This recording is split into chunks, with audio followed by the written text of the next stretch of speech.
খাগড়াছড়ি প্রকৃতির সৌন্দর্যের খনি যদি কোথাও হয় তবে নিঃসন্দেহে তার একটি অংশ হবে এই ঠান্ডাছড়া।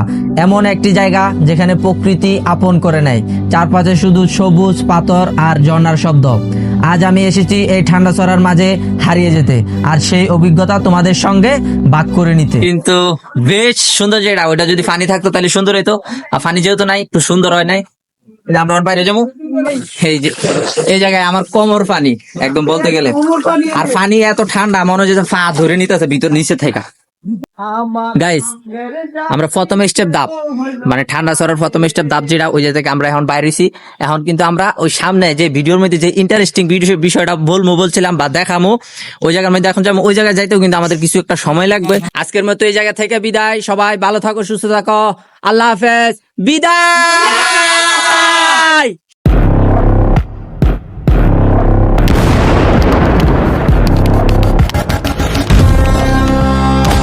Hello, what's up, ব্যাপারটা চলে আসছে আবার কি অবস্থা সবার, Shahid Montu blog, this is Salam, welcome to my new another blog video right now. আজকে আমরা আসছি ঠান্ডাছড়া, যেখানে মুগ্ধকর একটা বিষয়, পাহাড়ের মধ্যে দিয়ে পাহাড়ের বুক ছেড়ে প্রকৃতির ঝর্ণা আমরা দেখতে আসছি।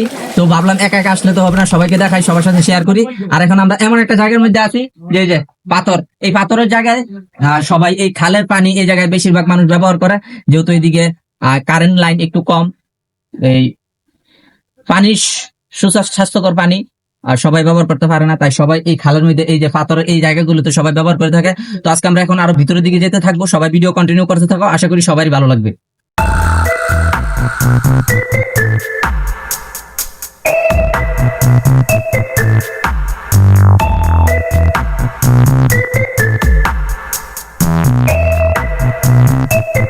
Welcome back guys. পাহাড়ি পথ, পাথুরে এলাকা, ঠান্ডাছড়ায় পৌঁছাতে হয় পাহাড়ি গলি আর গহীন জঙ্গলের ভিতর দিয়ে। পথে পথে মাটির গন্ধ, পাখির ডাক আর ঝর্ণার দূর থেকে আসা শব্দ যেন জানিয়ে দেয় তুমি ঠিক দিকে যাচ্ছ। প্রতিটি পদক্ষেপে নতুন এক অনুভব হয়। আর এই ঠান্ডাছড়া কিন্তু খাগড়াছড়ি জেলাতে অবস্থিত। আর এখানে তোমাকে পৌঁছাতে হলে প্রথমেই তোমাকে হয় শাপলা চত্বর থেকে, না হয় লেঞ্চি বাজার থেকে তোমাকে একটা জিপ অথবা অটো নিয়ে তোমাকে চলে যেতে হবে কৃষি গবেষণায়। কৃষি গবেষণায় যাওয়ার পর ওখান থেকে একটু ব্যাক সাইডে তোমাকে ভিতরের দিকে চলে যেতে হবে, কারণ প্রকৃতির সৌন্দর্য কিন্তু ভিতরে গেলেই তুমি দেখতে পারবে।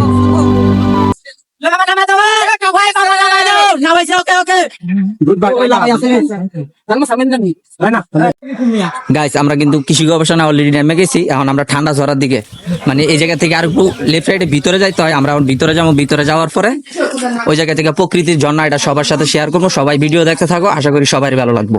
আর এই জায়গা দিয়ে যদি ঠান্ডাছড়া আপনার যাইতে হয় তাহলে কিন্তু ওই যে সিফা চাপা দিয়ে যাইতে হবে, আর রাস্তাটা কিন্তু শেয়ার দিয়ে যাইতে হবে। আর মূলত এই জায়গায় যাইতে হবে একটা খাল দিয়া, প্রকৃতির ঝর্ণা, পাহাড়ের বুক সিরার পরে তারপরে এই ঝর্ণা হয়েছে।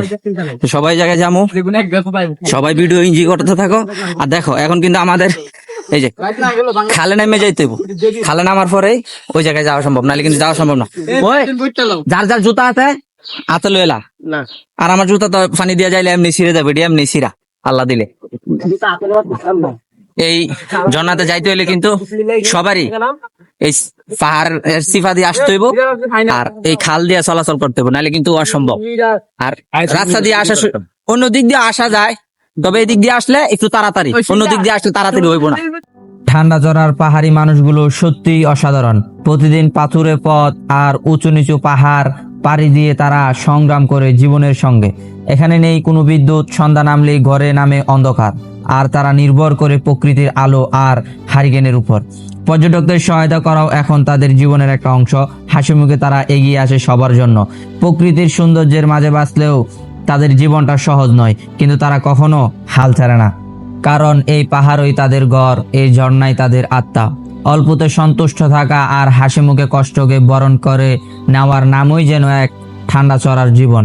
আমরা যখন প্রকৃতির ছবি তুলতে ব্যস্ত, তখন তারা প্রকৃতির সাথেই জীবন গড়ে তোলে, নীরবে, নিঃশব্দে, দৃঢ় বিশ্বাসের সাথে। চারদিকে শুধু সবুজের রাজত্ব, দুপাশে দাঁড়িয়ে আছে বিশাল বিশাল পাহাড়, যেন প্রকৃতির প্রহরী হয়ে রক্ষা করছে এই নির্জন সৌন্দর্যকে।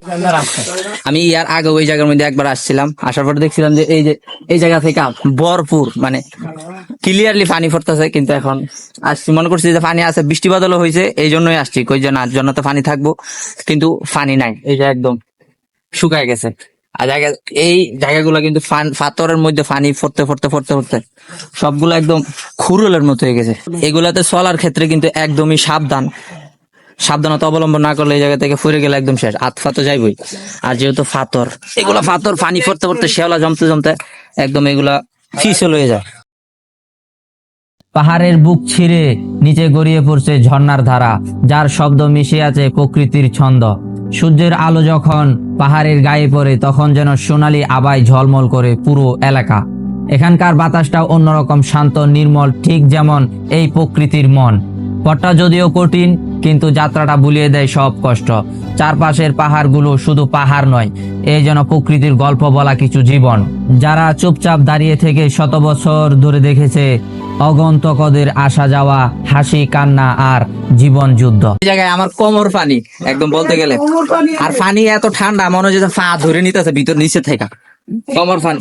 আর যে বড় বড় পাথর, গাইস প্রকৃতির ডাকে সাড়া দেয় না এমন কোনো মানুষ নাই। আর যারা প্রকৃতির ডাকে সাড়া দিতে পারে না তারা কখনো মনের আনন্দ খুঁজে পায় না। তো প্রকৃতির ডাকে আমরা আসছিলাম কিন্তু এই ঠান্ডা সরাতে, কিন্তু আমরা অনেকক্ষণ প্রায় 20 মিনিটের মতো ভিতরে ঢুকছি, কিন্তু আমার মনে হয় না যে পাহাড় আর শেষ আছে।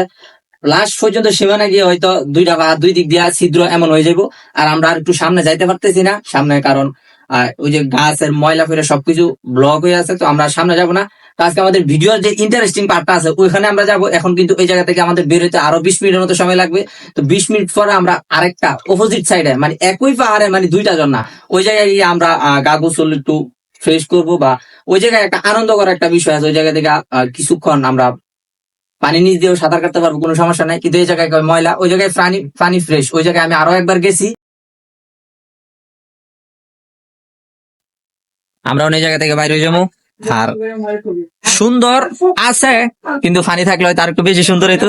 পানি নাই, আজকে ভাগ্য খারাপ। আমি যে জায়গায় ভিডিও করতে যাই এনে ভাগ্য খারাপ হয়ে যায়, ওই একটা না একটা কিছু থাকেই না। তো যাই হোক, এখন এই জায়গা থেকে বাইরে যাওয়ার পরে ওই ভিডিওর অপোজিট পাশে যাবো। অপোজিট ফার্স্ট বলতে এই পাহাড়ের মধ্যেই একসাথে দুইটা সুরঙ্গ। এই সুরঙ্গ শেষ হয়তো পাহাড়ের শেষে হয়তো যাইতে যেতে আমরা দুপুর বা বিকাল হয়ে যেতে পারে।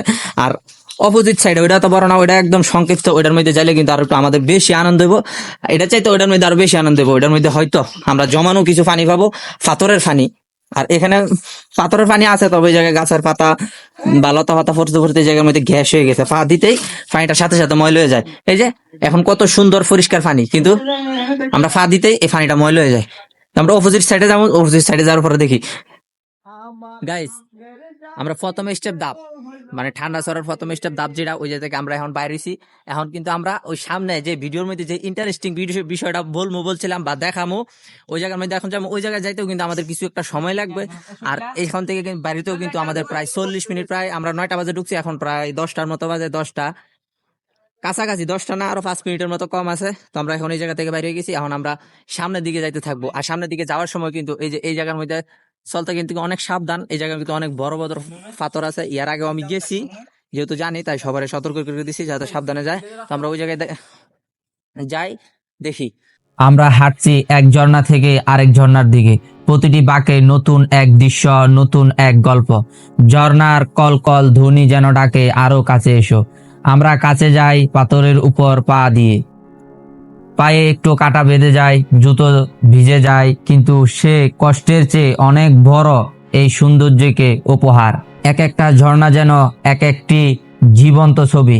কোথাও পানি পড়ছে সোজা, কোথাও গড়িয়ে আসে ঢালে ঢালে, আবার কোথাও ছোট একটা প্রকৃতির পুল তৈরি হয়েছে যেখানে পানি এতটাই স্বচ্ছ যেন আয়নার মতো চারপাশকে প্রতিফলিত করে। সুন্দর সুন্দর মাছ দেখা যাইতেছে, আর এটা কিন্তু অনেক সুন্দর। এটার পানি কিন্তু আরো প্রচুর ঠান্ডা, মানে বলার মতো না এটা। আর এই জায়গাটা কিন্তু গতবার আমরা যখন আসছিলাম তখন কিন্তু আরো বেশি ঠান্ডা ছিল। আর এখনো ঠান্ডা নাই যে এমন না, কিন্তু এখন একটু ময়লা জমা হয়ে গেছে। আগে তো আর একটু ফ্রেশ ছিল, মাটিটা আরো অনেক ভাঙছে, কিন্তু এখন যাওয়াটা আমাদের জন্য মুশকিল হয়ে যাবো। তাও দেখি, আমরা চেষ্টা করবো। আমরা তো ভিতরে যাবো যে করে হোক। ওই জায়গায় ভিতরে আমাদের একটা গোপন একটা জায়গা আছে, যে জায়গার মধ্যে পানি জমতে জমতে জমতে জমতে ওখানে কিছু একটা মানে বসার মতো সুন্দর একটা জায়গার মধ্যে স্থানের মতো হয়ে গেছে। তো এখন আমরা যাবো আস্তে আস্তে, দেখা যাক। গাইস, আমরা এখন একেবারে ঝর্ণার ভিতর দিয়ে হাঁটছি, চারপাশে শুধু পাথর আর পাথর। গায়ে ধাক্কা দেওয়া ঠান্ডা জল দ্বারা, পায়ের নিচে পিচ্ছিল পাথর, আর পদক্ষেপ যেন নতুন একটি চ্যালেঞ্জ। মাথার উপর থেকে পানি পড়ছে, কখনো হালকা, কখনো এমন ভাবে পড়ে যেন মনে হয় পাহাড় নিজে কথা বলছে। এই মুহূর্তটা কষ্টকর, আবার রোমাঞ্চকর, আবার অজানা ভয়ও কাজ করে। যদি পিছনে যাই, যদি গভীর পানি থাকে, সামনে থাকে, কিন্তু সেই ভয়টাই যেন এক যাত্রাকে আরো বেশি জীবন্ত করে তোলে। কারণ এখানে রয়েছে অনেক ভয়, অনেক বিষাক্ত কিছু থাকতে পারে। এক অজানা অদেখা জগতে পা ফেলা যেন এটা আর শুধু প্রকৃতির ভ্রমণ না, এটা নিজের সাহসের সঙ্গে একটা মুলাকাত। আর সেই মুলাকাতে প্রকৃতি যেন আমাদের পরীক্ষা নিচ্ছে। একটু অসতর্ক হলেই পাথরের ধারালো কণায় কেটে যেতে পারে পা। ঠান্ডা পানিতে শরীর জমে আসে, আর শব্দ এমন এক ভয়ানক নীরবতা তৈরি করে যেন আশেপাশে কেউ নেই, শুধু তুমি আর এই প্রকৃতি। মনে হতে পারে তুমি যেন ঢুকে পড়েছো কোনো প্রাচীন গুহার মতো এক জায়গায়, যেখানে হাজার বছর ধরে কেউ আসেনি। চারপাশের গাঢ় সবুজ, সাত ছেতে দেয়াল, আর ছায়ার মাঝে এক অদ্ভুত গা ছমছমে অনুভূতি, এক ভয়, নাকি প্রকৃতির গভীর সৌন্দর্য, যেটা বোঝা মুশকিল কিন্তু অনুভব করা যায় তীব্রভাবে। তবে যাই হয়ে যাক না কেন, একটুও থামা যাবে না। সিক্রেট জন্য এই জায়গার মধ্যে অনেক ময়লা জমা হয়ে গেছে। আমি আর আগে আইছিলাম কিন্তু ফ্রেশ আছিল, এখন একটু ময়লা জমা হয়ে গেছে, তাও আমি ফাইনালি গাইস, আমরা ভিডিওর মধ্যে যে ইন্টারেস্টিং পার্ট দেখাবো বলছিলাম, ওই ইন্টারেস্টিং পার্ট হচ্ছে যে এই বিষয়টা, এটা কিন্তু আসার পরে আরো বেশি ইন্টারেস্টিং হয়ে গেছে। তার কারণ এই জায়গার মধ্যে অনেক ঝড় তুফান হয়েছে, যার কারণে গাছের পাতা লতা পাতা পড়ার পরে ওই যে জায়গাতে আমি নামবো ভাবছিলাম, ওই জায়গাটার মধ্যে একদম ময়লা হয়ে গেছে। আমি এখানে নামতেছি না, তার কারণ ওখানে আমি একটা সাপ দেখছি। তো সাপ দেখার কারণে আমার এই জায়গায় একটু রিস্ক মনে হইতেছে, সেখানেও কিন্তু সাপ থাকতে পারে, তাই আমি আর রিস্ক নিতেছি না। কারণ এখানে যদি ফ্রেশ থাকতো হয়তো আমি নামতাম, কিন্তু ফ্রেশ না, তার যার কারণে আমি নামতেছি না।